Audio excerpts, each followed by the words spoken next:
They say the greatest healers are born with gentle hands and patient hearts. But Marin had learned that the most dangerous gift wasn't the ability to heal, it was knowing exactly how to kill. Every pressure point that could save a life could also end one. Every herb that dulled pain could bring eternal sleep. And the blood that ran through her veins wasn't entirely human, no matter how carefully she bled red when she cut herself in front of others. 15 years. 5,475 days of swallowing the truth like poison, letting it burn through her throat every single morning, when she woke in the cramped servants' quarters of Valehaven's charity hospital. 15 years of binding her true nature so tightly beneath this borrowed skin that sometimes she forgot which parts of her were real and which were the carefully constructed lie. She had been 12 when she'd stumbled through Valehaven's gates, a child covered in ash and blood that wasn't hers, carrying nothing but the clothes on her back, and a secret that would get her burned alive if anyone discovered it.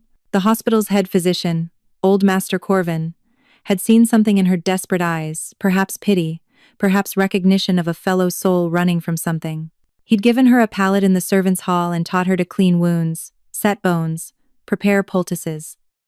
He never asked about the strange way injuries seemed to close faster under her touch, never questioned why patients assigned to her care recovered from infections that should have killed them.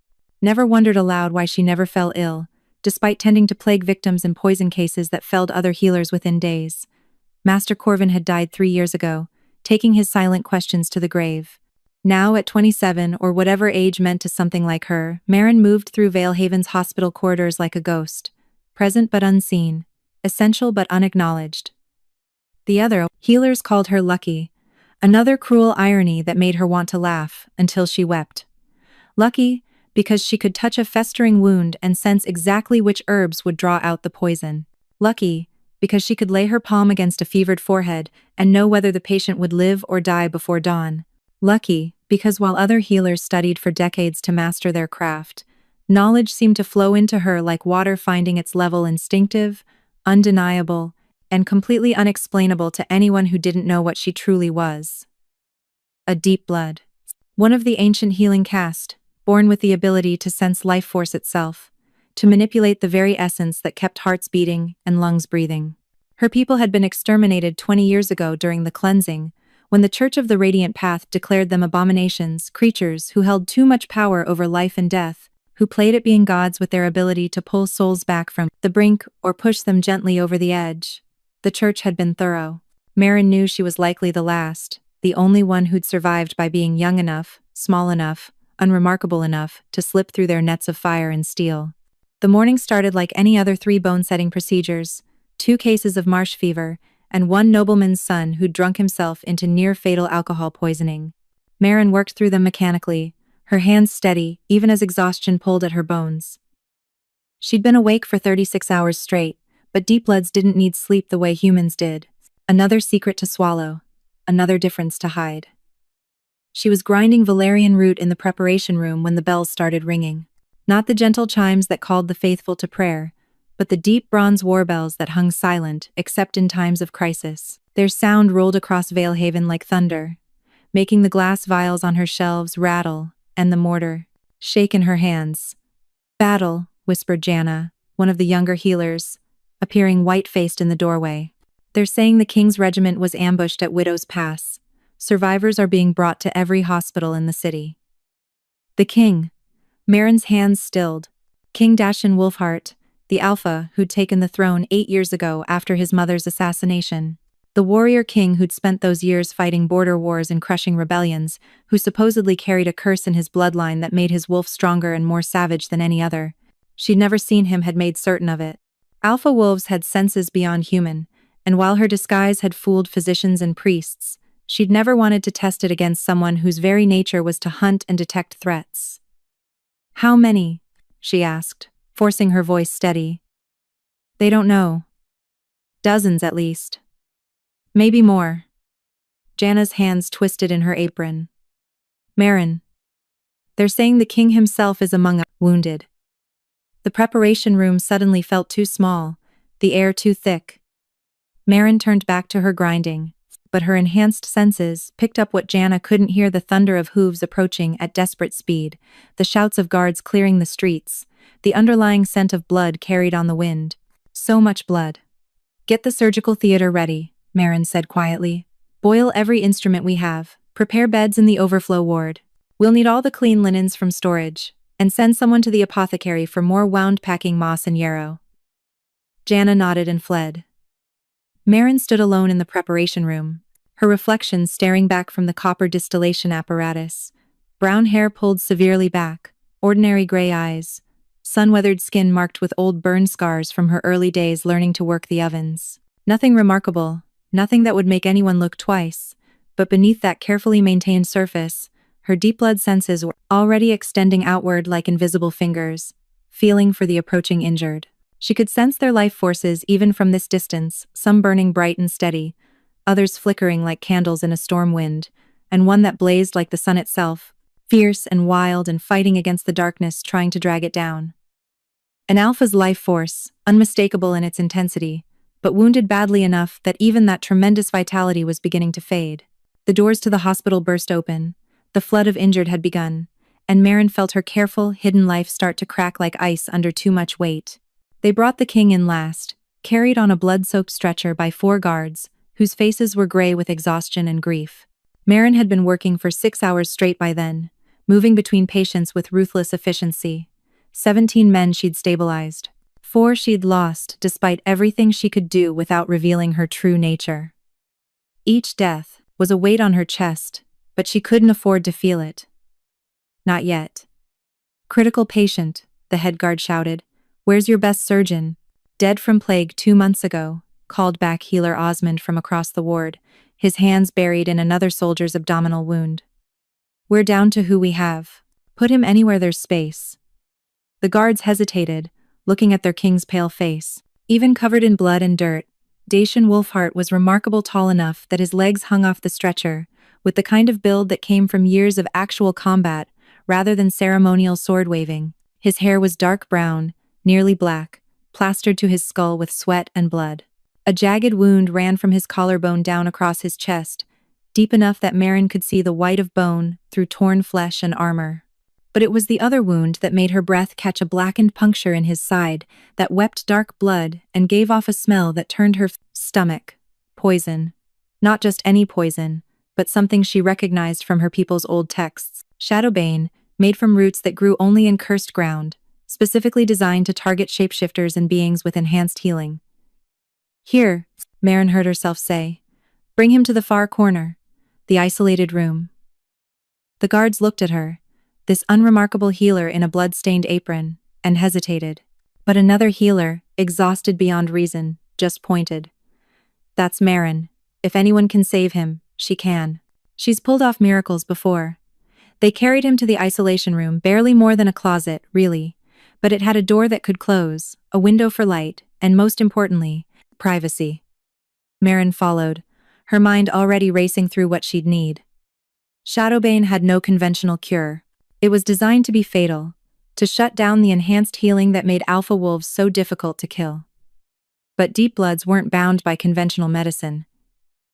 Everyone, out, she said as they laid the king on the narrow bed. I need space to work. We're not leaving the king alone with... One guard started. Then watch him die. Marin interrupted coldly. Because I can't save him with you breathing down my neck and blocking the light. Your choice. The guards looked at each other. Their king's breathing had become a wet rattle, blood bubbling at his lips. The decision made itself. 5 minutes, the senior guard said grimly. We'll be right outside, if anything seems wrong. You'll hear me scream. I know. Marin was already moving, pulling out bottles and instruments. Now go. The door closed. She was alone with the dying Alpha King. Marin pressed her fingers to his throat, feeling for his pulse. It was there but erratic, his wolf fighting the poison while his human side tried to heal the physical wounds. The two halves of his nature were working against each other, canceling out, leaving him vulnerable. She had seconds to decide. Let him die and maintain her secret, or save him and risk everything. His eyes opened barely a slit, but enough for her to see they were amber brown shot through with gold, and they fixed on her face with an intensity that stopped her heart. Deep Blood, he whispered, his voice barely audible. I can smell your truth. Then his hand shot up with the last of his strength, his fingers locking around her wrist like iron shackles. "Marin Whitewood," he said, and her true name, the one she hadn't heard spoken in 15 years, fell from his lips like a bomb. Daughter of Iris, the merciful. Last of the healing caste. His eyes rolled back and he went limp. But his grip on her wrist remained. And Marin realized she'd just lost everything. Her true name hung in the air like smoke. For 10 heartbeats, Marin couldn't move, couldn't breathe, couldn't think beyond the single thought screaming through her mind. He knows, he knows, he knows. But he was unconscious now, his grip on her wrist loosening as the poison dragged him deeper into darkness. In minutes, he'd be dead. And dead men told no secrets. She could let him go. Should let him go. Every instinct for self-preservation that had kept her alive for 15 years demanded it. Her hands moved anyway, pulling back his ruined armor to expose the wounds fully. The blade cut was severe but manageable. The Shadowbane poisoning was the real threat. She could see the black veins spreading from the puncture wound, crawling up toward his heart like dark lightning. "Damn you," she whispered to the unconscious king. "Damn you for knowing. Damn you for making me choose." She couldn't use her full power, not with guards right outside the door. But she didn't need to. Deep blood healing wasn't flashy, it was subtle, working with the body's own life force rather than against it. She placed one palm over his heart and the other over the poisoned wound, closed her eyes, and let herself feel. There his life force, that blazing sun she'd sensed earlier, now flickering and unstable. And there, the poison, a foreign corruption trying to smother it.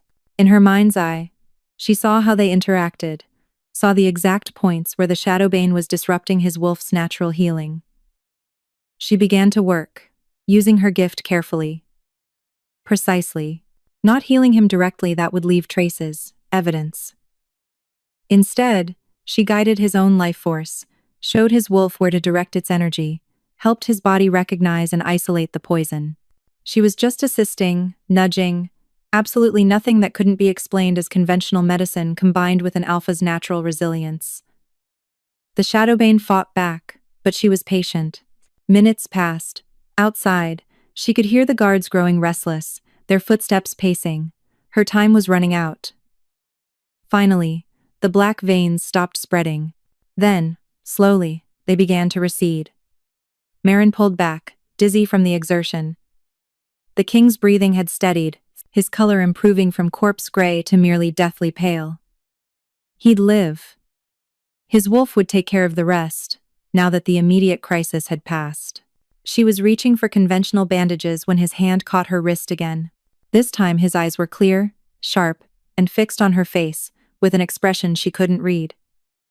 "You saved me," he said, his voice stronger. "Why?" "It's what I do," she replied flatly, trying to pull away. His grip tightened. Deep Bloods were executed for treason. For conspiring against the crown. The church declared them abominations 20 years ago, and my mother...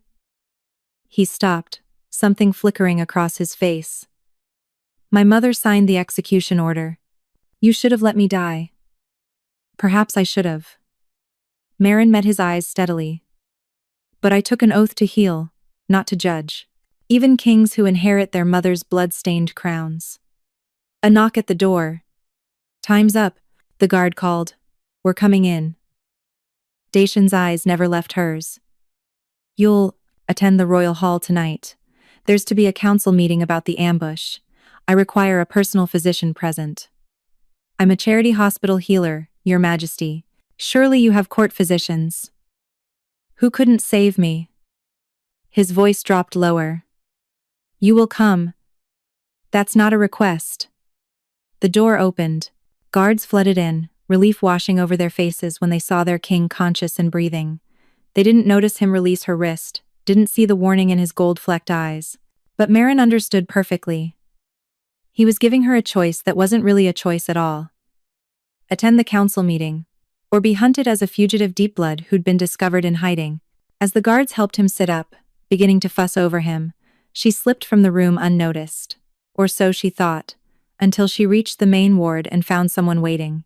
A woman in pristine white robes marked with silver thread stood by the entrance, her presence making every healer in the vicinity unconsciously draw back.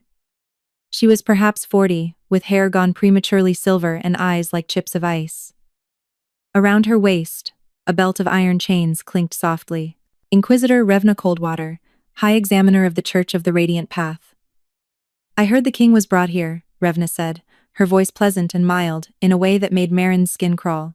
Poisoned with shadowbane, they say. A miracle he survived, given how rare the antidote is. Her cold eyes found Marin's. Tell me, child, what's your name? The main ward had gone quiet, every healer and patient watching the exchange. Marin felt the weight of their attention like physical pressure, but it was nothing compared to the Inquisitor's gaze, sharp, calculating, seeing too much. Marin, your grace, she said, keeping her eyes lowered respectfully. Just a healer. Just a healer. Revna repeated, tasting the words. How modest, yet the guards tell me you insisted on treating the king personally. Sent them away. Worked alone behind a closed door. She took a step closer, iron chains clinking. That seems rather bold for someone who's just a healer. The king was dying.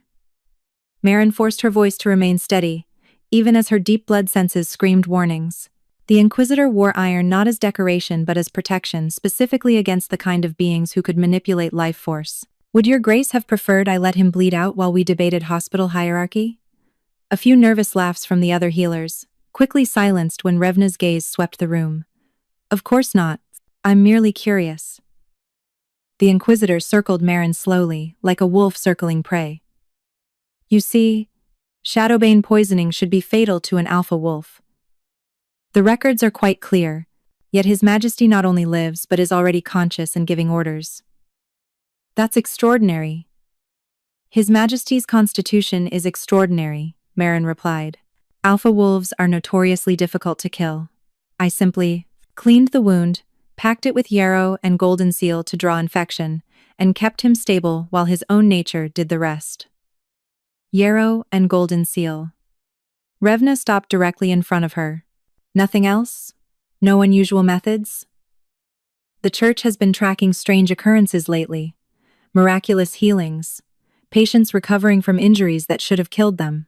All clustered around this particular hospital. Marin's heart hammered, but she kept her expression neutral. Your Grace, if you're suggesting our healers are somehow incompetent at recording natural recoveries, I'm suggesting, Revna interrupted softly, that something unnatural is at work, and unnatural things must be examined. Tested. Her hand moved to the iron chains at her waist. Perhaps you would consent to a simple demonstration? Iron is harmless to humans, after all. Merely uncomfortable to touch for those with impure bloodlines. The trap was elegant. Refuse and confirm suspicion.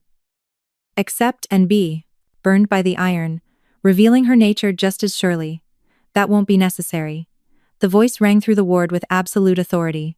Every head turned toward the entrance, where King Dacian stood pale, leaning heavily on his guards, but upright and conscious. He should have been unconscious for hours, but here he was, his amber gold eyes blazing with barely contained fury. Your Majesty. Revna's surprise was genuine, quickly masked with concern. You shouldn't be out of bed. Your wounds are being managed by my personal physician. He gestured at Marin without looking away from the Inquisitor. The same physician who will accompany me back to the palace, immediately. Your Majesty. I merely thought to ensure. I am quite certain, Inquisitor Coldwater, that the Church's concern for my welfare is touching. His voice could have frozen wine. However, I am equally certain that the woman who saved my life, who pulled me back from the edge of death when your priests were still preparing funeral rites, has earned my personal protection. The word protection rang through the ward like a bell toll. A king's protection, witnessed by dozens. It was a public claim, a line drawn in the sand between Marin and anyone who might threaten her. Revna's eyes narrowed, but she dipped her head. Of course, Your Majesty, I meant no offense. I simply perform my duty to root out corruption wherever. Your duty, Dacian interrupted, his wolf rising close enough to the surface that his eyes flashed pure gold for an instant. does not extend to harassing royal physicians or questioning my judgment. Are we clear? A long, tense moment. Then Revna smiled cold, calculated, and completely false. Perfectly clear, Your Majesty. I merely hope your trust is not misplaced. She swept from the ward, iron chains clinking, leaving a chill in her wake. The moment she was gone, Dacian's legs buckled. His guards caught him, and Marin found herself rushing forward despite her better judgment. You fool, she hissed, pressing her hand to his forehead, burning hot fever setting in as his body fought the remaining poison. You should be in bed, not standing in public playing politics.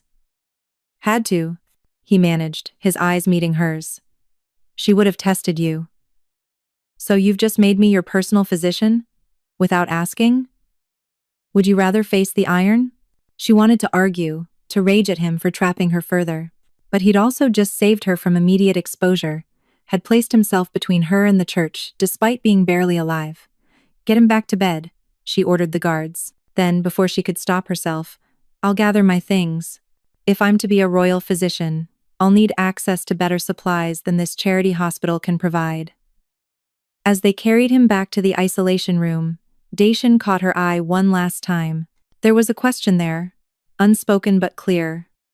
Why did you really save me? She had no answer. Only the certainty that both their lives had just become infinitely more complicated.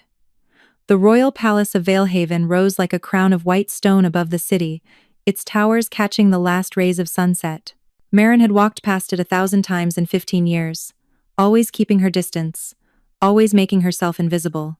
Now she rode through its gates in the king's personal carriage, her meager belongings in a single pack, her heart hammering against her ribs. They'd given her chambers in the East Wing rooms more luxurious than anywhere she'd ever lived, with actual glass windows, a bed large enough for 3 people, and a private bathing room.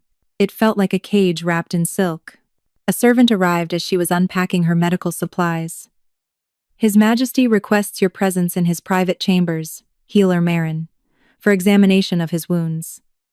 Of course he did.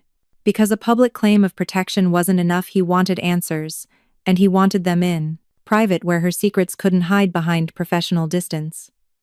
The king's chambers occupied the entire top floor of the South Tower.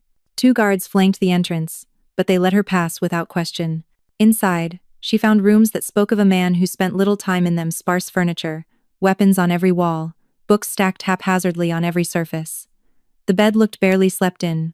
Dacian stood by the window, shirtless, his torso wrapped in fresh bandages, already showing signs of blood seepage. He'd dismissed his personal servants, leaving them alone. Your Majesty should be lying down, Marin said, moving immediately to professional assessment. The journey from the hospital. How did you know my name? She stopped. Everyone knows the king's name, Your Majesty. Not mine. Mine. He turned to face her, and in the dying light, his eyes were more gold than brown. When I was delirious from poison, I told you something. My wolf recognized you, spoke, through me. I have fragments of memory. I called you by your true name, and you responded as if you'd heard it before. Marin's hand stilled on her medical bag. This was it, the moment where 15 years of hiding would either hold or shatter completely. I don't know what you mean, Your Majesty. Liar.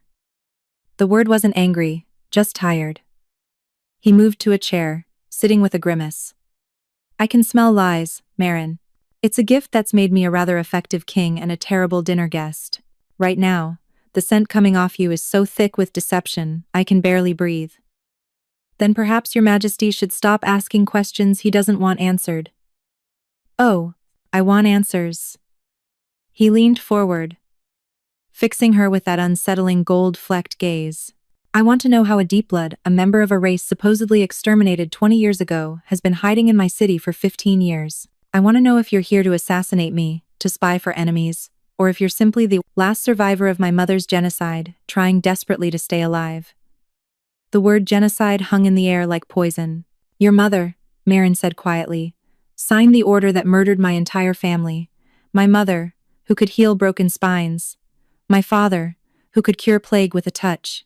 My sister, who was 7 years old, and whose only crime was being born with a gift she barely understood. The church burned them alive while I hid in a cellar, listening to them scream. She hadn't meant to say it. 15 years of silence, and the truth just spilled out like blood from a wound. Dacian's face went carefully blank. I was 15 when my mother issued that order. I begged her not to. Told her the Deep Bloods were healers, not threats. She said, he stopped, jaw tightening. She said that anyone who could heal could also kill with the same knowledge. That your people held too much power over life and death. That she'd received intelligence about a Deep Blood conspiracy to poison the royal family. There was no conspiracy. Marin's voice shook with barely contained rage. That was a lie manufactured by the church to justify their purge. Your mother wanted to consolidate power, and my people stood in her way because we refused to weaponize our gifts. So she killed us all and took our lands, our libraries, our resources. I know. The quiet admission stopped her cold. I found the evidence 5 years ago, Dacian continued, his voice heavy. After I took the throne, hidden in my mother's private papers, letters from church officials discussing how to eliminate the Deep Blood problem. Fabricated intelligence reports. Plans to seize your people's healing sanctuaries and convert them to military hospitals. His hands clenched into fists. By the time I discovered the truth, it was 20 years too late. Everyone thought the Deep Bloods were extinct. I couldn't undo what she'd done. Marin stared at him, this king who carried his mother's crimes like chains. Why are you telling me this? Because you deserve to know, he met her eyes, and because I want you to understand that I'm not her, that I've spent 5 years trying to undo her damage, to build something better, that I don't want to be the king who exterminates innocents, I want to be the king who protects them. Pretty words, Marin said bitterly. But I'm still here in your palace, trapped by a public claim I never asked for, with an inquisitor who suspects what I am. How exactly is this protection? It's imperfect. He stood, moving toward her with surprising steadiness. But it's real. Revna Coldwater is relentless, Marin. If I hadn't claimed you publicly, she'd have hauled you to the church's examination cells within the hour. Iron burns, holy water, starvation, they have methods for breaking through concealment spells and disguises. You'd have been exposed and executed by dawn. So instead, I'm exposed and imprisoned here. You're alive. He stopped an arm's length away. And as long as you're under my protection, the church can't touch you. Yes, you're trapped. Yes, Revna will be watching. But you're alive, which is more than you'd be otherwise. She wanted to argue, to rage at him, but he was right, and they both knew it. Why do you care? She asked finally. I'm nothing to you, just another subject, another problem to manage. Something flickered in his expression, too quick to identify, but unmistakably there. My wolf recognized you, he said quietly. In that hospital. Dying from poison, my wolf looked at you and knew. Deep Bloods and alpha wolves. He trailed off, shaking his head. There are old stories about how our kinds were once linked, how the first healers and the first wolves were created as complements, balance. Fairy tales, Marin said, but her voice lacked conviction, because she'd felt it too, in that moment when she'd touched his life force. A resonance, like two notes in perfect harmony. Recognition on a level deeper than conscious thought. Perhaps. He turned back to the window. Or perhaps some fairy tales carry truth our ancestors knew, and we've forgotten. Either way, you saved my life today, Marin Whitewood. You gave me a second chance I probably don't deserve. The least I can do is try to give you the same. He was offering her something fragile and imperfect, but genuine. A chance to stop running, to stop hiding, to exist in the open even if it meant navigating a palace full of danger. Your bandages need changing, she said finally, pulling supplies from her bag. Professional distance. Safe ground. And you need rest. Whatever conversation this is can continue after you're not actively bleeding through your dressings. A ghost of a smile touched his lips. Is that your medical opinion, healer? It's common sense, Your Majesty, which seems to be in short supply around here. As she worked on his wounds, unwrapping soaked bandages to check the healing progress, she felt it, again that strange resonance between them.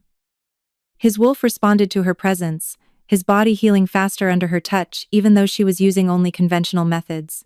And her own deep-blood nature, so carefully suppressed for 15 years, stirred in recognition of something ancient and familiar. They were dangerous to each other, she realized, not in the way the church feared, but in a deeper, more fundamental way. Because if old stories held any truth, if deep bloods and alpha wolves really were created as complementary forces, then they were standing at the edge of something that could either save them both or destroy everything. The wound is healing well, she said, applying fresh bandages with steady hands. The shadowbane is almost purged from your system. You'll be back to full strength in a few days. Thanks to you. Thanks to your own constitution. I merely helped things along. He caught her wrist as she reached for more bandages, his grip gentle but firm. Marin, I know what you did. I could feel it, your power, guiding mine. You risked exposure to save someone whose family destroyed yours. That's not something I'll forget. His thumb traced unconsciously over her pulse point, and she felt her life force respond, reaching toward his like a flower turning toward the sundae. She pulled away, more disturbed by her own reaction than his touch. Your Majesty needs rest. I'll check on you in the morning. Dacian, he said quietly. When we're alone, you can call me Dacian. She fled before she could respond, before she could acknowledge the intimacy he was offering. Because kings and healers, wolves and deep bloods didn't have that kind of relationship. They couldn't. History had proven it ended only in blood and ashes. But as she lay in her too large bed that night, staring at a ceiling painted with stars, she couldn't stop thinking about the way his wolf had recognized her, about old stories and forgotten truths, about the possibility that maybe, just maybe, they could write a different ending than the one history had given them. Outside her window, she caught a glimpse of white robes moving through the courtyard gardens. Inquisitor Revna, walking the palace grounds despite the late hour, her eyes lifted toward the east wing, where Marin's windows glowed with lamplight. The hunt had begun, and Marin was no longer invisible. 3 days passed in uneasy peace. Marin attended Dacian each morning and evening, changing dressings and monitoring his recovery with professional efficiency, while carefully maintaining emotional distance. He healed with startling speed. His alpha constitution combined with her subtle interventions worked faster than either factor alone should have allowed. By the 4th day, he was back to attending council meetings and reviewing troop deployments. Marin tried to establish a routine within her gilded cage. She cataloged the palace's surprisingly inadequate medical supplies, requisitioned herbs and equipment from the city's apothecaries, and began setting up a proper infirmary in unused East Wing rooms. The work kept her hands busy and her mind occupied, though she couldn't shake the constant feeling of being watched. Because Revna was always there. In corridors when Marin walked to Dacian's chambers. In the gardens when Marin sought fresh air. At council meetings where healers had no business being, observing with those ice-chip eyes that missed nothing. She's gathering evidence, Dacian said one evening as Marin checked his wounds, now barely more than pink scars. Building a case. The church can't move against someone under royal protection without cause, but if she can prove your deep blood through observation alone, then your protection becomes meaningless, Marin finished. And we both look like conspirators. Which is why I've assigned you guards. He gestured to the door where 2 soldiers now stood permanent watch. Royal physician. Security detail. Completely normal, nothing suspicious. It's a prison escort. It's both. He caught her hand as she reached for supplies, his touch sending that now familiar resonance through her. Marin, I'm trying to keep you safe. I've kept myself safe for 15 years, Your Majesty. Dacian, he corrected, his thumb tracing her wrist. And you've kept yourself safe by being invisible. That's no longer an option. A knock interrupted them, a messenger, white-faced and breathless. Your Majesty, there's been an incident in the lower city. The church's examination cells, something escaped. Dacian was on his feet instantly, his alpha instincts snapping to full alert. What do you mean? Escaped? What was being held there? They're not sure, Your Majesty. The cells were designed to hold unusual prisoners. Whatever broke out killed 3 inquisitors and 2 guards. There's blood everywhere, but no bodies, just pieces. Marin felt her blood turn to ice. The church's examination cells were where they took suspected unnatural creatures, anyone who showed signs of magical ability, unusual healing, or resistance to conventional weapons. They were torture chambers, dressed up as investigation facilities, and she'd lived in terror of them for 15 years. Seal the lower city, Dacian ordered. Double the watch. I want search parties in every district by dawn, and get me a full report on what the church was holding in those cells. The messenger fled. Dacian turned to Marin, his expression grim. This is bad. If something dangerous enough to slaughter trained inquisitors is loose in the city. It wasn't an escape. The voice came from the doorway, cold and certain. Revna stepped inside, her white robes pristine despite the late hour, iron chains clinking softly. It was a rescue. Inquisitor Coldwater, Dacian's voice held warning. This is a rescue mounted by someone with intimate knowledge of church protocols and security measures. Revna's eyes fixed on Marin with laser focus. Someone who would have reason to free prisoners from our examination cells. Someone with abilities that would let them bypass iron wards and blessed barriers. Are you accusing my personal physician of mass murder? Dacian's voice dropped to a growl, his wolf rising close to the surface. I'm stating facts, Your Majesty. Revna pulled out a piece of cloth, holding it up to the lamplight. It was stained with blood, but not red. Silver, unmistakable, even in the dim light. This was found at the scene, deep blood essence. The same signature we've been tracking across the city for months. The same signature that surrounds this very palace-like fog. Marin's mind raced. Silver blood meant an injured deep blood, but she'd been in the palace all evening, with guards outside her door and Dacian as witness. She couldn't have been in two places at once, unless there was another deep blood in Valehaven, another survivor. The thought was both terrifying and exhilarating. She wasn't alone. After 15 years of believing herself the last, someone else had survived, but they'd just committed mass murder and would bring the church's full wrath down on anyone associated with deep blood signatures, including her. I've been in the palace all evening, Marin said, forcing her voice steady. The guards outside my chambers can testify to that. Whatever happened in the lower city. Oh, I don't think you physically committed the crime, Revna interrupted smoothly. But I think you know who did. I think you've been in contact with other survivors. That you're part of a conspiracy, just as we suspected 20 years ago. That's enough. Dacian moved between them, his presence suddenly overwhelming every inch the Alpha King. You have no evidence linking my physician to this incident. Only speculation and prejudice. Unless you can produce actual proof, I can produce this. Revna pulled out a second item, a small vial of liquid that glowed faintly silver in the darkness. Essence extracted from the examination cell. We use specialized methods to identify magical signatures. This essence, she looked directly at Marin, matches yours perfectly. Same bloodline, same family markers. Whoever escaped those cells is your direct relative. The room tilted. Marin grabbed the edge of the desk for support, her mind reeling. Direct relative meant immediate family. But her parents were dead, she'd watched them burn. Her sister had been 7, too young to survive alone. Unless... My sister, she whispered. Kessa. She was 7 during the purge. I saw them take her, saw the flames. But you never saw a body? Revna finished, her smile cold with triumph. How convenient. The last deep blood in hiding. And now we discover, she has a sister who's been imprisoned for months, growing increasingly unstable from isolation and church interrogation. A sister she never mentioned, never tried to free, until you were important enough to matter, a new voice said from the window. They all spun. A figure crouched on the window ledge impossibly high for anyone to reach without wings or magic. She was gaunt to the point of emaciation, her skin marked with burn scars that could only come from prolonged iron exposure, but her eyes blazed with silver light, pure and undiluted deep blood essence.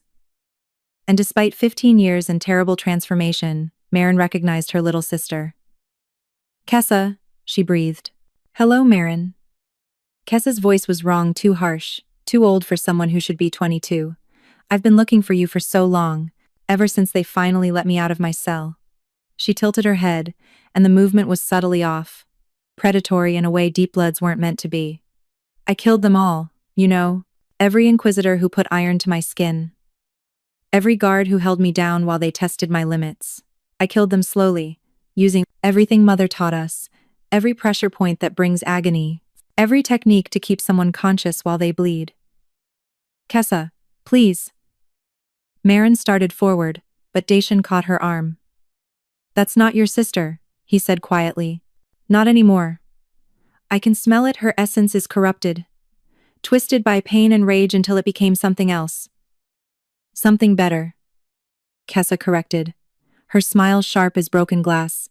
The church wanted to know how much we could endure. Turns out, quite a lot. And we learned such interesting things when pushed past our breaking point. Like how to heal or not heal. How to make pain last forever. How to turn our gift for life into mastery over death. She jumped down from the window with impossible grace, landing in a crouch. Where her feet touched the floor, the stone cracked and darkened, life force draining from the very material. I've come for you, sister. It's time to stop hiding. Stop pretending to be their pet healer. Time to show them what deep bloods really are when we stop being merciful. Revna moved, iron chains whipping toward Kessa with practiced precision, but Kessa was faster, flowing around the attack like water. Her hand caught Revna's wrist, and the Inquisitor screamed as her life force began to drain not just blood, but the vital essence that kept her alive. Stop! Marin lunged forward, placing her hands on both her sister and the Inquisitor. Her own power flared instinctively, creating a barrier that disrupted Kessa's drain.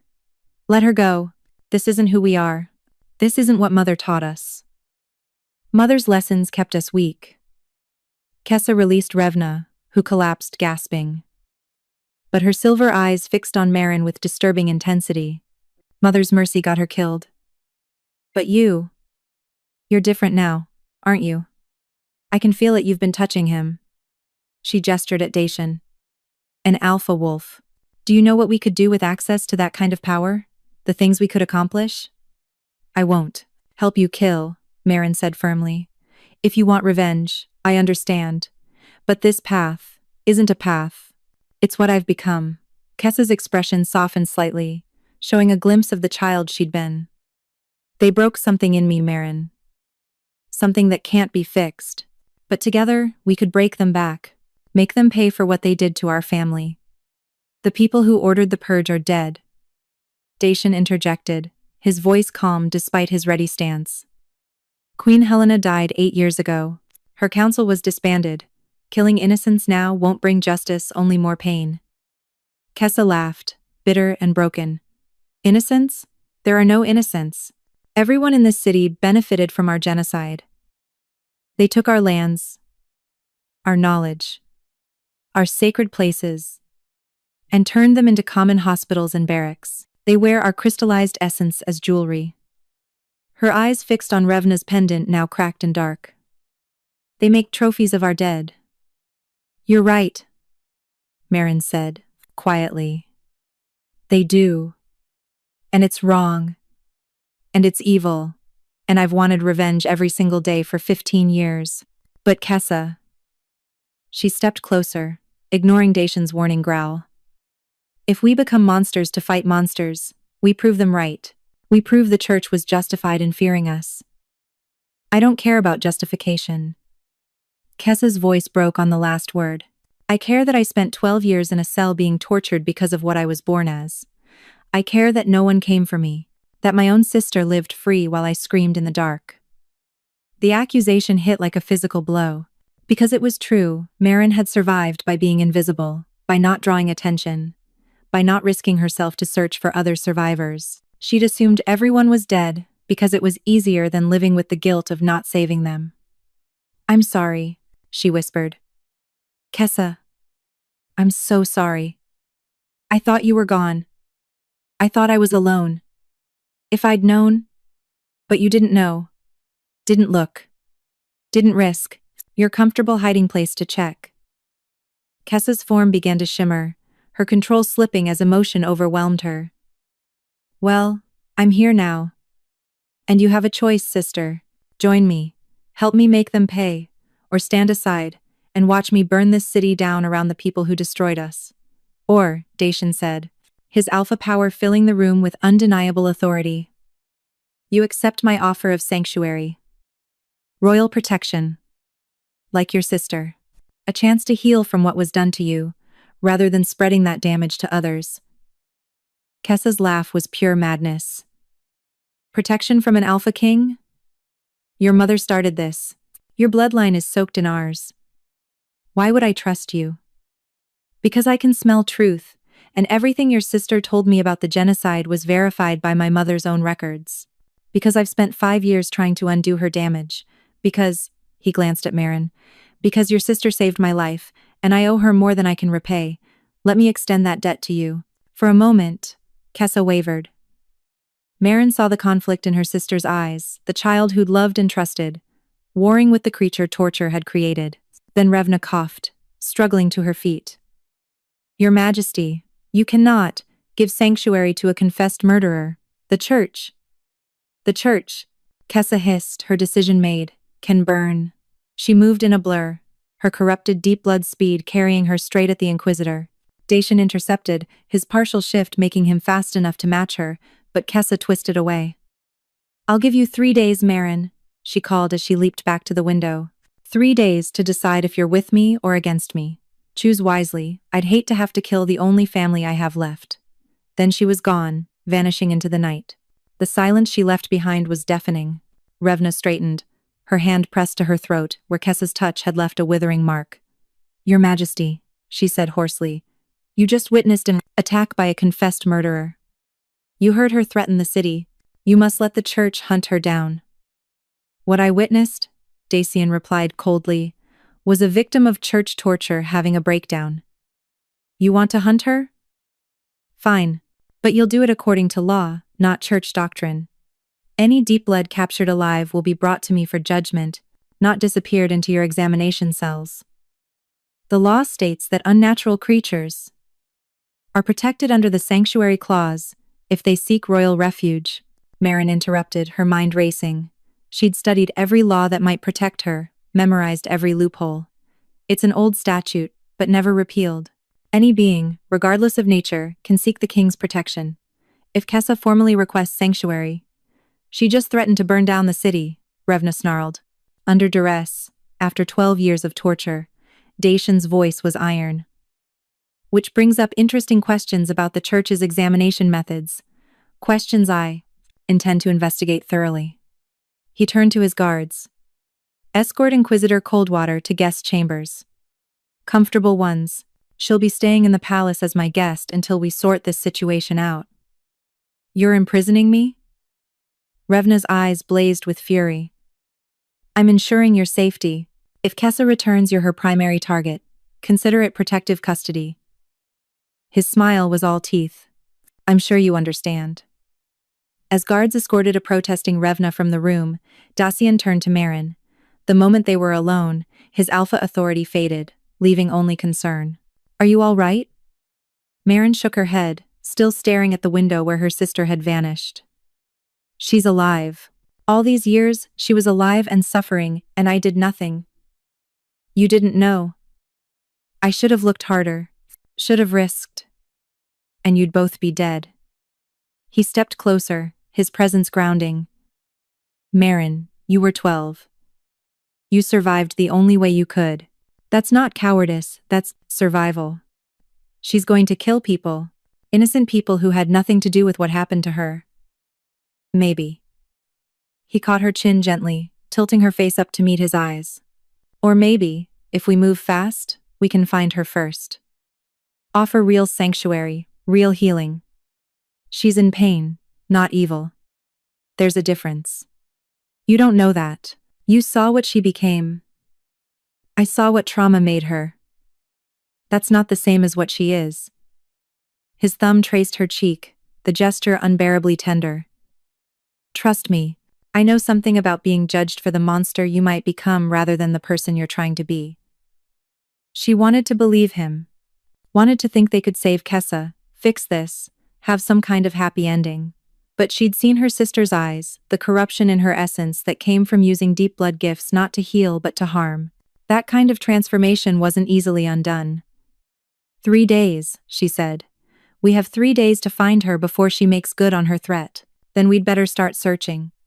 But as Marin looked out at the dark city, she knew it wouldn't be enough time. Kessa had spent 12 years learning to hide, to survive, to hunt. She'd become everything the church feared deep bloods could be. And Marin was going to have to choose between saving her sister and saving the city that had benefited from her family's genocide. Some choices, she was learning, had no right answer. The next 2 days passed in a blur of frantic searching. Dacian deployed his best trackers. Marin tried to sense her sister's life force signature, and the City Watch turned the lower districts inside out, looking for any sign of the rogue deep blood. They found nothing but rumors and panic. A woman with silver eyes seen near the old healing sanctuaries, mysterious deaths in the night of known church informants, shadows that moved wrong in the lamplight. Kessa was hunting, methodically eliminating anyone connected to the purge, anyone who'd profited from deep blood land seizures, anyone unlucky enough to get in her way. The body count rose with each passing hour. On the third morning, Marin stood on the palace walls watching smoke rise from the lower city, where another fire had broken out during the night. 20 dead this time, including several families with children. The pattern was getting worse, less targeted. Kessa was losing whatever control she'd retained. "We're out of time," Dacian said quietly, joining her on the wall. He hadn't slept in 2 days. She could see the exhaustion in his eyes, the weight of every death, his failure to stop. "The council is demanding I authorize the church to use extreme measures. Revna is screaming about delayed response, enabling terrorism. The people are afraid, and they're right to be." "She's my sister," Marin whispered. "I can't just let them kill her. And I can't let her keep killing innocents." His hand found hers, squeezing gently. "There has to be another way. Some way to reach her, to break through the corruption." A messenger ran up, breathless and pale. "Your Majesty, there's been a message from the creature. She's taken hostages at the old Deep Blood Sanctuary in the Eastern District. Says she'll release them if healer Marin comes alone to meet her." Marin was moving before the messenger finished speaking. Dacian caught her arm. "It's a trap. Of course it's a trap. She's my sister, she knows exactly how to manipulate me." Marin pulled free. "But those hostages are real, and they'll die if I don't go. This ends today, one way or another." "Then I'm coming with you," she said alone. "I don't care." His eyes blazed gold with alpha authority. "You're under my protection, which means you don't walk into death traps without backup. We go together, or we send in the full guard. Your choice." She wanted to argue, but the stubborn set of his jaw told her it would be pointless. Besides, some selfish part of her was glad facing Kessa alone terrified her, more than she wanted to admit. "Together," she agreed. "But we go in peace. No weapons, no guards. Just conversation. A chance to reach her. And if conversation fails?" Marin looked at the smoke rising from the lower city, at the fresh graves being dug in the commons, at the fear in every face on the streets below. "Then I'll do what has to be done, even if it destroys me." The old Deep Blood Sanctuary had once been a place of light and healing, a sprawling complex of gardens and meditation halls, where her people had trained new healers and researched cures for impossible diseases. Now it was a burnt shell, destroyed during the purge, and left to rot as a warning against unnatural practices. Marin hadn't set foot here in 15 years. Walking through the ruined gates felt like stepping into a grave. Kessa waited in what had been the central healing chamber. Bodies hung from the walls, not dead, but suspended in some kind of stasis, their life forces barely flickering. Hostages, kept alive, but helpless. 24 of them, at least, including several children. "You came," Kessa said, turning to face them.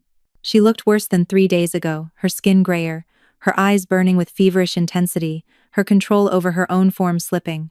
She was consuming her own life force to sustain the corruption, literally burning herself out from the inside. "And you brought the wolf, how touching." "Let them go, Kessa," Marin said, keeping her voice calm. "They're innocents. They have nothing to do with what happened to us." "There are no innocents," Kessa gestured at the suspended bodies. "That woman there?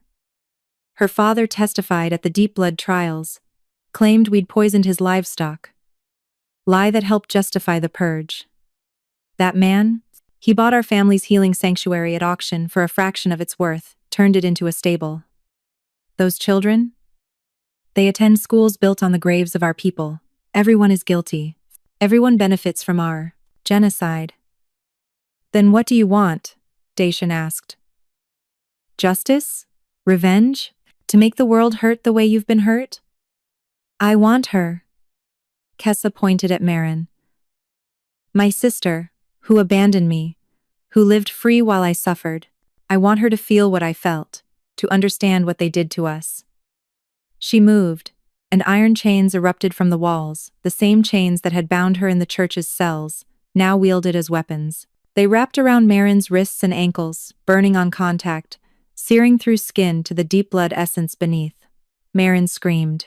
The pain was incredible. Iron didn't just burn, it disrupted, tearing at the very core of what she was. She felt her life force beginning to unravel, to scatter like light through broken glass. Dacian lunged forward, but Kessa was ready. More chains caught him, wrapped around his torso and throat. Not iron, these were blessed silver, specifically designed to weaken werewolves. He snarled, fighting against them, but they tightened with every struggle. There, Kessa said with satisfaction. Now you understand. This is what they did to me. Day after day, year after year. Chains that burned. Prayers that felt like acid in my veins.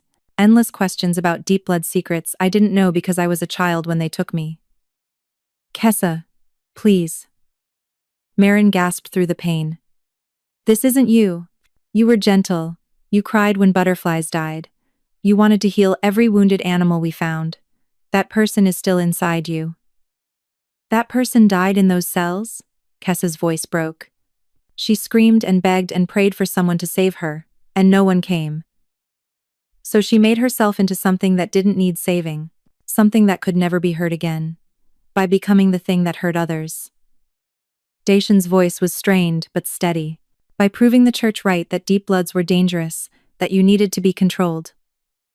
They were always going to fear us. Nothing we did mattered. Kessa turned to Marin. You tried to be harmless, to hide, to serve. Did that save Mother? Father?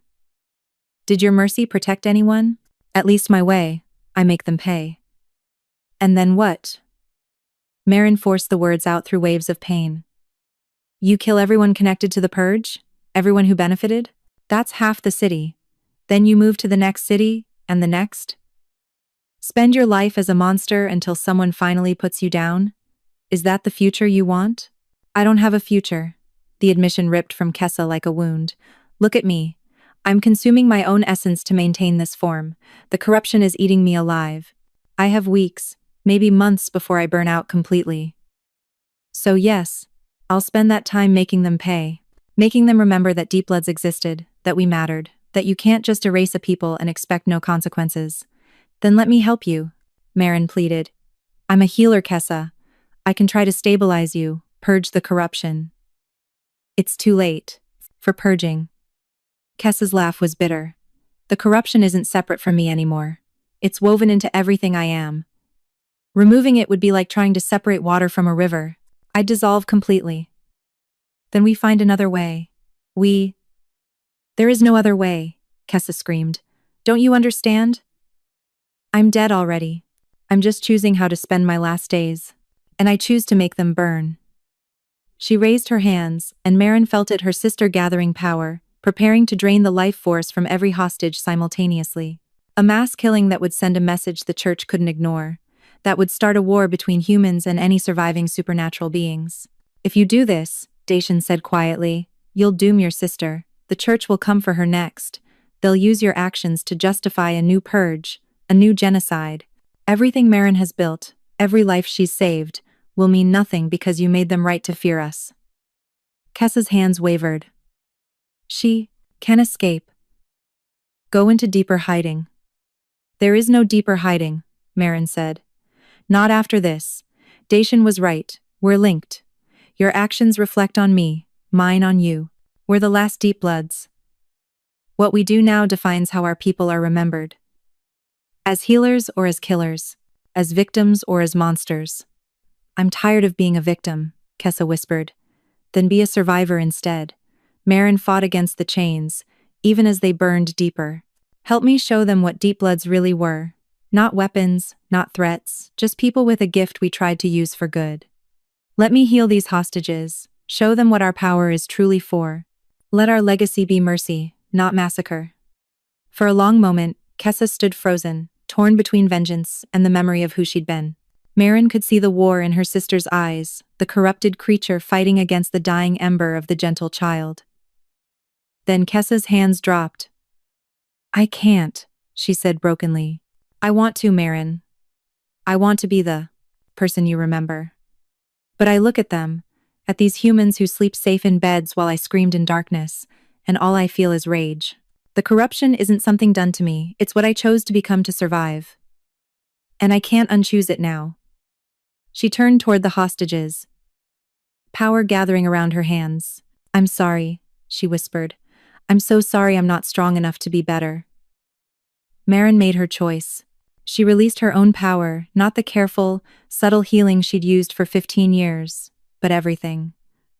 Her full deep blood essence unleashed without restraint, blazing like a star-going supernova. The iron chains couldn't hold her true nature, not when she stopped trying to compress herself into human limits.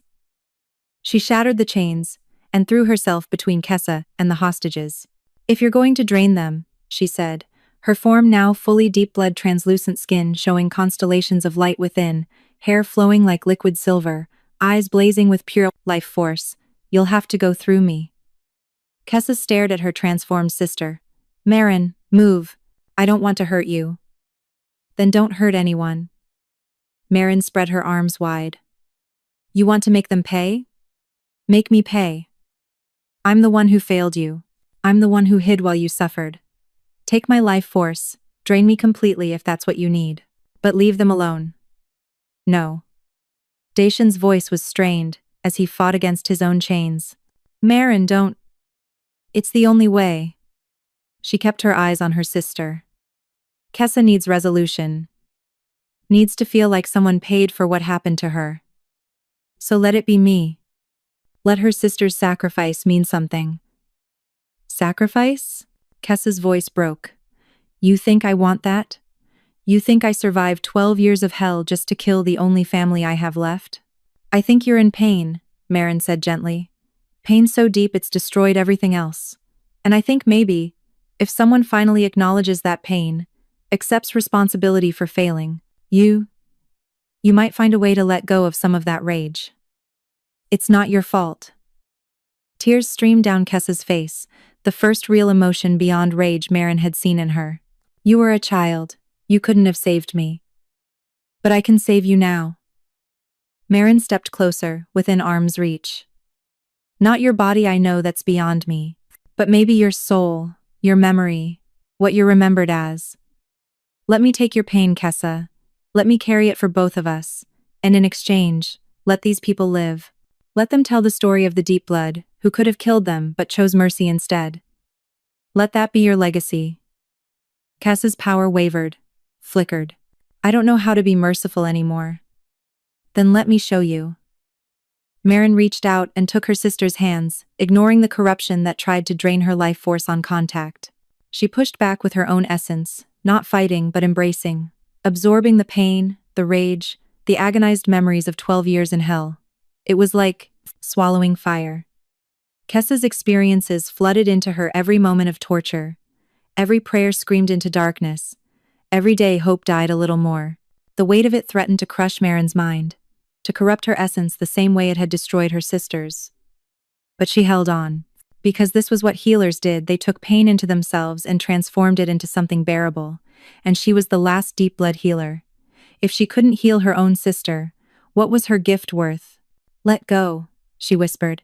Kessa, please, let go of the rage. You've carried it long enough. For a moment, nothing changed. Then, slowly, Kessa's grip loosened. The corruption began to bleed away, flowing into Marin, leaving Kessa's essence purer. Not healed, too much damage had been done, but clearer, lighter. I'm so tired, Kessa whispered. I'm so tired of hurting. I know. Marin pulled her sister into an embrace, ignoring the way Kessa's form flickered and faded. You can. Rest now. Let me carry this for you. The hostages. I'll heal them. I'll make sure they remember you as more than a monster. Kessa sagged against her, and Marin felt it, her sister's life force finally giving out, the corruption having consumed too much of her essence to sustain even this fragile existence. She was dying, had been dying since the moment she escaped those cells. Tell them, Kessa breathed, her voice fading.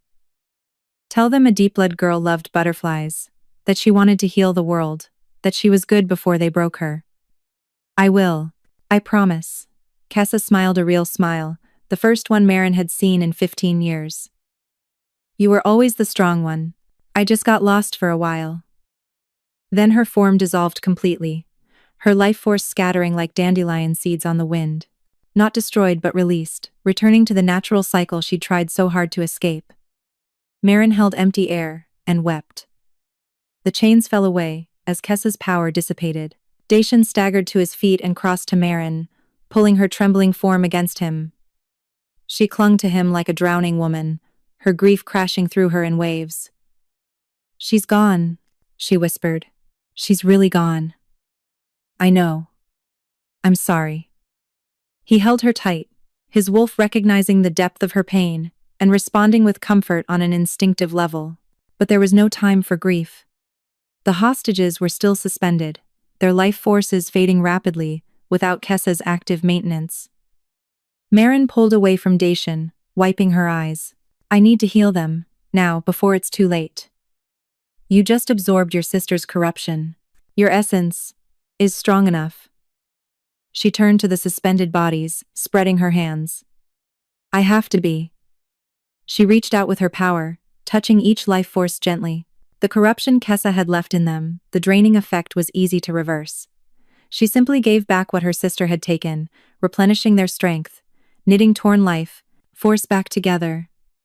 But the corruption within her was harder to manage. It burned through her veins like acid, whispering suggestions of violence, showing her all the ways she could make the humans pay for what they'd done. She could drain them, kill them, prove that deep bloods were as dangerous as the church claimed. Instead, she channeled it into healing. Took the rage and pain and transformed it into medicine. Every dark impulse became fuel for restoration, every vengeful thought converted into life-giving energy.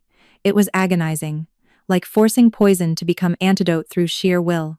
But she was Marin Whitewood, daughter of Iris the Merciful, last of the healing caste. This was what she was for. One by one, the hostages woke. Confused, frightened, but alive and whole. They stared at the glowing deep blood before them with awe and terror in equal measure. Go, Marin said, her voice echoing strangely in her transformed state. Return to your families. Tell them what you saw here. Tell them a deep blood healed you. They fled, stumbling through the ruins of the sanctuary. When the last one was gone, Marin's knees buckled. Dacian caught her before she hit the ground. I can feel it, she gasped. The corruption. It's trying to take root, to change me like it changed her. Then we purge it. He pressed his forehead to hers. Together, my wolf and your light, like before, when you healed me, balance. Dacian, if this goes wrong, it won't. His certainty was absolute. I won't let it. You saved my life. Now let me save yours. He shifted, not fully, but into that in-between state where his alpha nature rose closest to the surface. His wolf's primal energy surrounded them both, dark and wild and ancient. It should have been anathema to her deep blood essence, hostile to her very nature. Instead, it felt like coming home. She let her own power rise completely, no more hiding, no more restraint. Her deep blood essence blazed like a sun, pure life, force made manifest. And where it touched Dacian's wolf darkness, something impossible happened. They merged, not destroying each other, not canceling out, but combining. Light and shadow interweaving. Life force and predatory power, balancing into something that had never existed before. The corruption within her couldn't survive the transformation. It was designed to thrive in isolation, in pain, in corrupted deep blood essence. But this new combined energy was too pure, too balanced to sustain it. The corruption burned away, like morning fog before sunrise. But the transformation didn't stop there. Energy exploded outward from them, washing across the ruined sanctuary. Where it touched, things changed. Dead gardens began to bloom with flowers that glowed silver and shadow dark. Broken walls knit back together, but instead of pure stone, they became something new, alive somehow, breathing, warm to the touch. The very air shifted, becoming charged with an energy that was neither purely natural nor purely magical, but something between. Throughout Valehaven, people felt it, a pulse of pure power that spoke of change and possibility.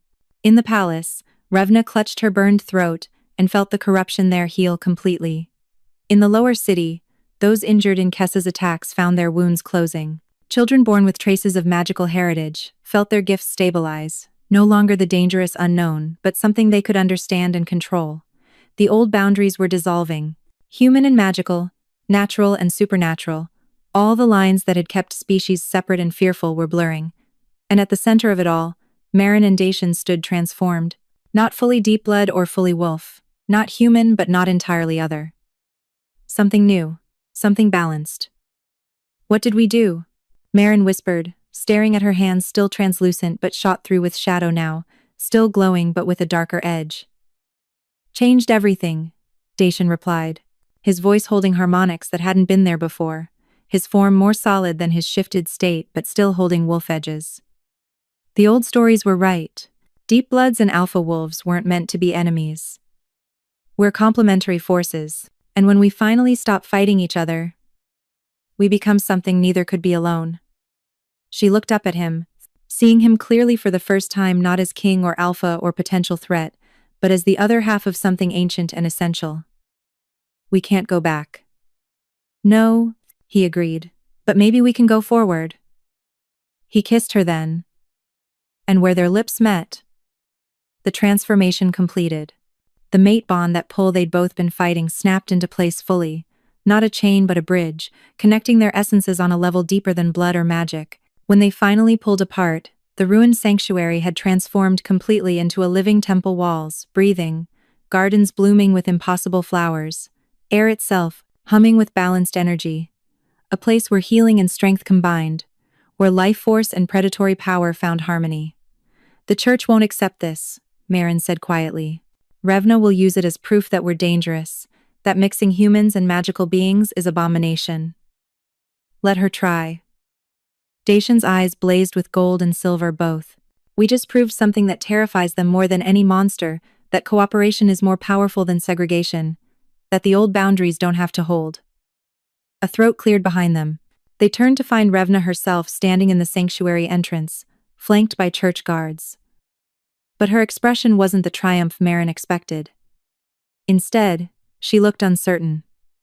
"Your Majesty," the Inquisitor said slowly, her hand unconsciously touching her healed throat.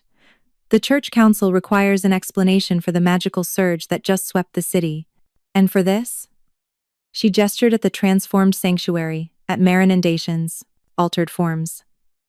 "The explanation is simple, Inquisitor." Dacian's voice held unquestionable authority. "The old ways failed. Segregation and persecution created the very monsters you feared. So we're trying something new: integration instead of elimination. Healing instead of hunting. Balance instead of genocide.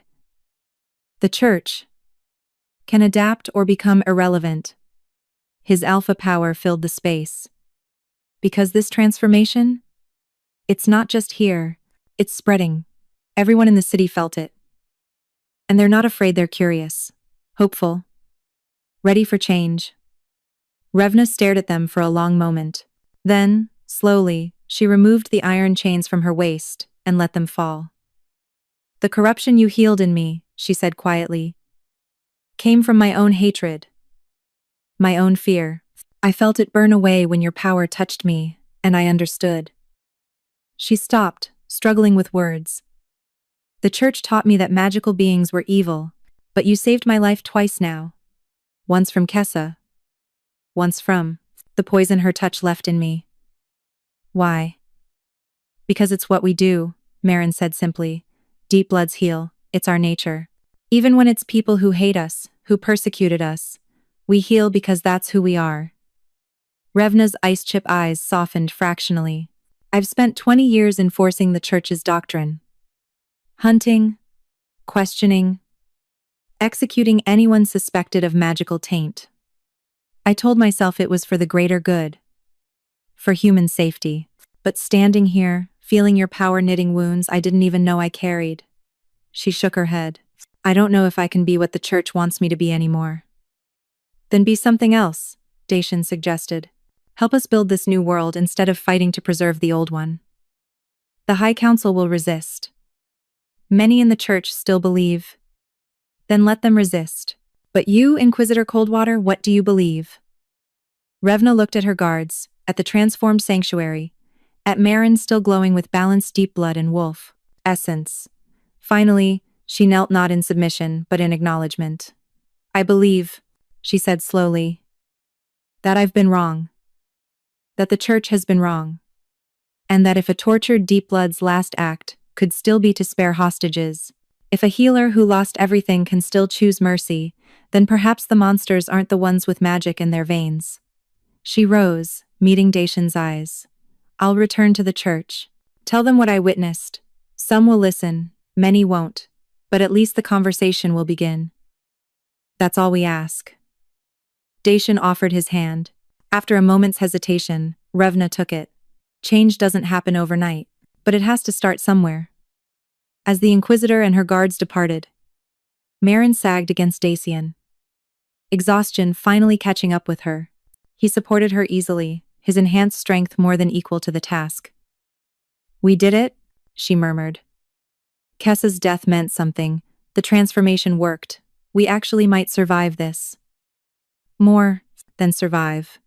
He kissed her temple. We're going to change everything, starting with finally acknowledging what we are to each other. And what are we? She looked up at him, seeing her own transformation reflected in his altered eyes. Mates. Partners. The beginning of something new.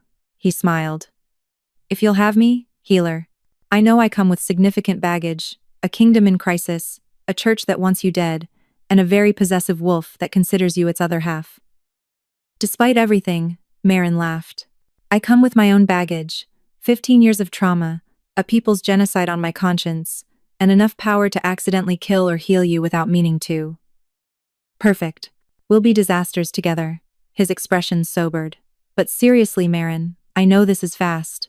I know you didn't ask for any of this, not the exposure, not the mate bond, not the transformation. If you need time... She stopped his words with a kiss.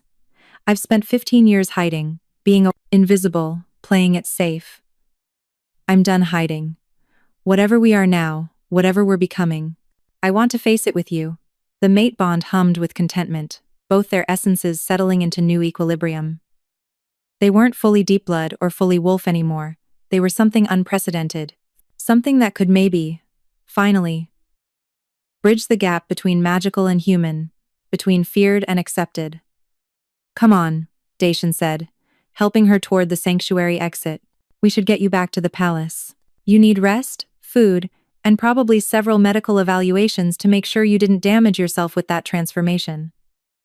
I'm fine, she protested, even as her legs threatened to give out. You're stubborn, he corrected. There's a difference. As they walked through the transformed sanctuary toward the waiting world beyond, Marin thought about Kessa, about her sister's last request to tell them she'd loved butterflies, that she'd been good before they broke her. She would tell them. Would make sure Kessa was remembered as more than the monster pain had created. Would build monuments not just to the dead but to the survivors, to those who'd fought through darkness and found light again. Behind them, impossible flowers bloomed. The age of hiding was over. The age of balance was just beginning, and Marin Whitewood, last of the Deep Bloods, walked toward it hand in hand with the Alpha King who'd recognized her truth and chosen love over fear. 6 months later, Marin stood in the renovated sanctuary, now officially the Temple of Balanced Healing, and watched students practice their gifts under careful supervision. Some were purely human, learning conventional medicine. Others showed traces of deep blood heritage, their abilities weak but present, awakened by the transformation that had swept through Valehaven. And a few were young werewolves, learning to control their shifts and use their enhanced senses for diagnostic purposes rather than hunting. They learned together, ate together, became friends despite everything the old world had taught them about separation and fear. It's working, Dacian said, slipping an arm around her waist. He could move silently when he wanted to, his wolf nature making him naturally stealthy. 6 months ago, this would have been impossible. Now look at them. Marin leaned into his warmth, still marveling at how natural it felt. The mate bond had only strengthened over time, their combined essence settling into comfortable harmony. She was still primarily deep blood, he was still primarily alpha wolf, but they carried pieces of each other now balanced, complementary, stronger together than apart. Not everyone approves, she reminded him. The church's conservative faction is still calling for our execution. 3 assassination attempts in 5 months isn't exactly a ringing endorsement. True, but Revna's reform movement is gaining ground. A quarter of the church council now supports integration policies. That's progress. Revna Coldwater had returned to the church and immediately begun advocating for policy changes. She'd faced censure, demotion, even temporary excommunication. But she'd persisted, using her own transformation as evidence that magical beings weren't inherent threats. Some called her a heretic, others called her a visionary. Either way, she'd created space for conversation that hadn't existed before. What about the other kingdoms? Marin asked. I heard the northern territories are threatening war if we don't reverse the sanctuary policies. Let them threaten. Dacian's voice held grim humor. Our army is stronger now than it's ever been. Turns out having werewolves and deepbloods working together is remarkably effective. The healers can keep soldiers alive through injuries that would normally be fatal, and the wolves can, well, be wolves. We're becoming a power the other kingdoms can't ignore. By force? Marin pulled back to look at him. That's not what we wanted. We wanted acceptance, not conquest. We wanted survival, he corrected gently. Acceptance would be nice, but it's not guaranteed. So we build strength while offering peace. Show them cooperation is more beneficial than conflict. A student approached a young woman with silver-flecked eyes and hands that glowed faintly when she concentrated. Healer Marin, I'm struggling with the life force perception exercise. Everything feels so tangled. That's normal, Marin assured her, moving into teacher mode effortlessly. You're trying too hard. Don't force it, just let your awareness extend naturally. Feel for the rhythm, the pulse of living energy. It's like listening to a heartbeat, but deeper. She guided the girl through the exercise, her own enhanced senses, showing her exactly where the student was going wrong. Teaching had become her new purpose, training a generation that wouldn't have to hide, that could use their gifts openly and proudly. Dacian watched her work with undisguised pride. 6 months ago, she'd been a hidden healer, terrified of exposure. Now she was the realm's foremost authority on deep blood abilities, training new healers and advising on integration policies. The transformation had been remarkable. Your Majesty, a messenger burst into the temple, breathless and wide-eyed. News from the eastern border. They've found others. More deep blood survivors. A whole community hiding in the mountain valleys. Marin's heart stopped. How many? At least 30, maybe more. They've been living in isolation since the purge, afraid to make contact. But word of the sanctuary reached them, and they're asking for safe passage to Valehaven. She looked at Dacian, hope and fear warring in her chest. More survivors, I'm not the last. You were never the last, he said softly. Just the first brave enough to step into the light. They made arrangements immediately safe escort for the deep blood refugees, prepared housing in the temple complex, integration specialists, to help them adjust to a world that had changed dramatically in 20 years. Within a week, the first group arrived. Marin stood in the temple courtyard and watched them file through the gates, thin, wary, scarred by years of hiding and fear, but alive. Gloriously, impossibly alive. An older woman separated from the group, her deep blood form flickering between translucent light and human disguise. She stopped in front of Marin, eyes widening with recognition. Marin? Little Marin Whitewood? Her voice cracked. By the ancient powers, you're alive. Aunt Thera? Marin barely remembered her, a distant relative who'd visited occasionally before the purge. I thought everyone was gone. We thought the same about you. Thera pulled her into a fierce embrace. All these years, hiding in the mountains, certain we were the last. And here you are, not just alive but thriving, building this. She gestured at the temple, at the mixed students, at the impossible reality before her. How? By refusing to stay hidden, Marin said simply. By finding someone willing to stand with me instead of against me. By proving that the old boundaries don't have to hold. She introduced them to Dacian, to the temple structure, to the new world they were building. Some of the refugees wept with relief. Others remained suspicious, too traumatized by 20 years of persecution to trust easily. But they stayed, they learned. They began, slowly, to hope. A year after the transformation, Valehaven hosted its first interspecies council. Representatives from human kingdoms, werewolf packs, the church, and newly discovered magical communities gathered to discuss integration policies, trade agreements, and mutual defense. It was chaos. Arguments erupted hourly. Ancient prejudices surfaced constantly. At one point, a werewolf representative nearly challenged a church official to a duel over a perceived insult. But they talked. They negotiated. They found, slowly and painfully, common ground. Marin and Dacian presided over the proceedings, their combined authority as leaders of the integration movement, making them natural mediators. They'd been formally bonded 3 months ago, a ceremony that combined werewolf-claiming rituals with deep blood essence joining, witnessed by thousands. The scandal had been magnificent. "I never thought I'd see this," Revna Coldwater said during a brief recess. She'd been promoted to church ambassador for magical relations, a new position created specifically for her reform work. "A year ago, I would have been leading the charge to burn this council to the ground. Now I'm helping facilitate it." "Change is possible," Marin replied, "even for those who seem most set in their ways." Speaking of change, Revna's gaze dropped to Marin's midsection, where a slight bulge was just beginning to show. "Congratulations. I heard the rumors but wasn't sure if they were true." Marin's hand moved instinctively to her stomach, where new life was growing, a child that would be both deep blood and wolf, human and other, a living symbol of integration. "It's true, due in 6 months. The first hybrid child born openly in centuries." Revna shook her head in wonder. "The implications are terrifying and amazing in equal measure," Dacian finished, joining them. His hand found Marin's, their fingers intertwining automatically. "But we'll face them together, as we've faced everything else." The council resumed. Slowly, painfully, they hammered out the Treaty of Balanced Coexistence, a framework for integration that preserved cultural identities while encouraging cooperation. It wasn't perfect.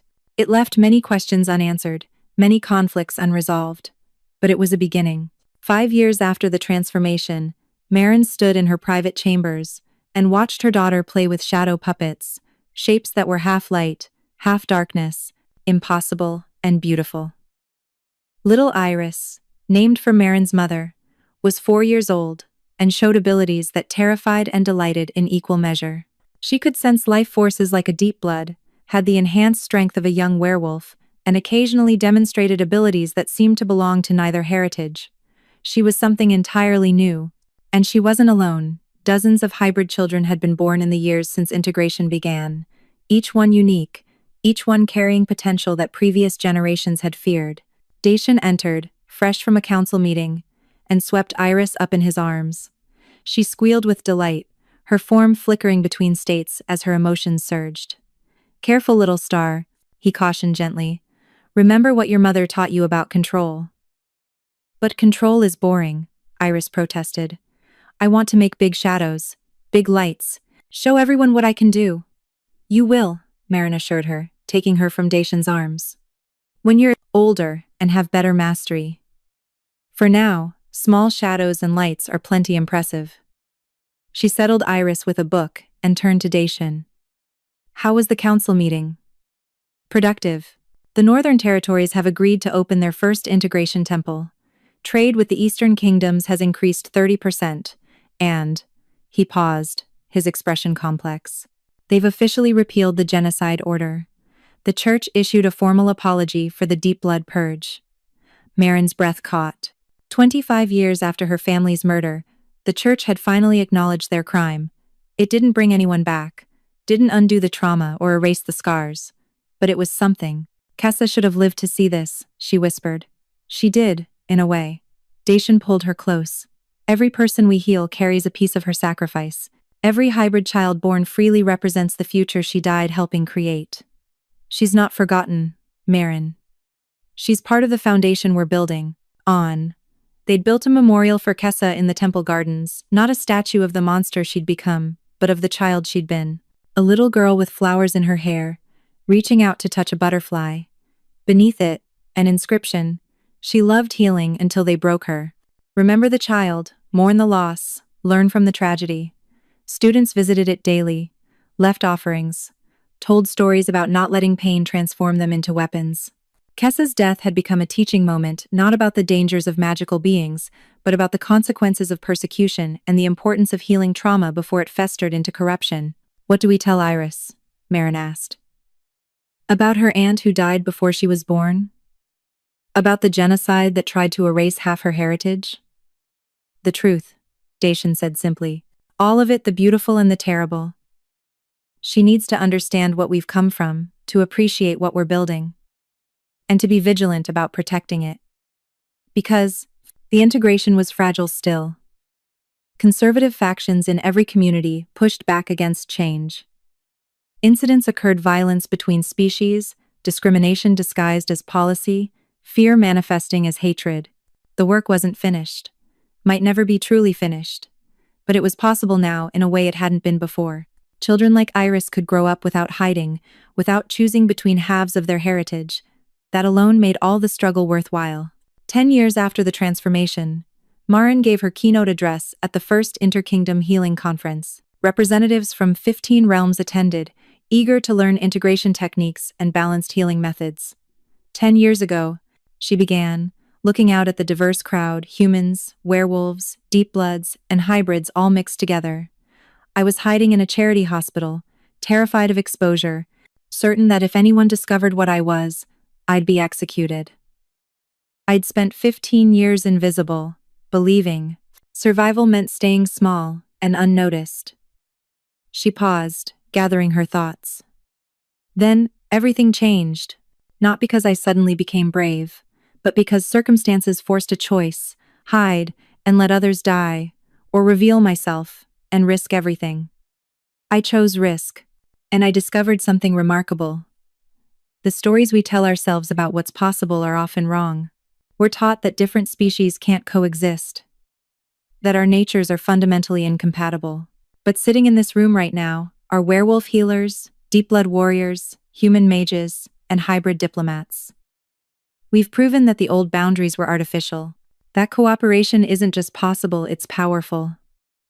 I won't pretend it's been easy. We've faced resistance, violence, betrayal. We've lost people, made mistakes. There are still kingdoms that refuse integration, communities that cling to segregation. But we've also built something unprecedented, a society where a child can be both wolf and deep blood and human, where healing isn't restricted to one species, where strength comes from diversity rather than uniformity. She looked at Dacian, standing at the back of the hall with Iris, now 10 years old and frighteningly powerful, beside him.